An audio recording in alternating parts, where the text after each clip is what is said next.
আসসালামু আলাইকুম দর্শক, আমি এখন নিরাজল যে সবজির বাগানকে দেখাবো। আপনারা দেখতেছেন, অবশ্যই আজকে মরিচ গাছ নিয়ে আপনাদেরকে দেখাবো।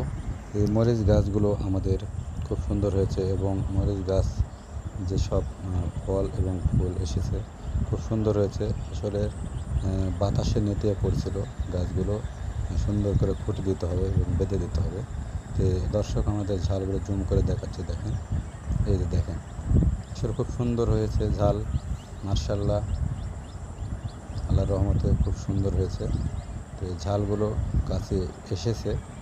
তো আমাদের ঝালগুলো খুব ভালো, বিজলি ঝাল। আর এই ঝালগুলো উন্নত একটা ঝাল। তো দর্শক, এ ছিল একটি আপডেট। আর আমাদের কন্টেন্ট পেতে অবশ্যই আমাদের ইউটিউবে এবং ফেসবুকে দেখতে পাবেন। তো ভালো থাকবেন, সুস্থ থাকবেন, আমাদের সাথে থাকবেন।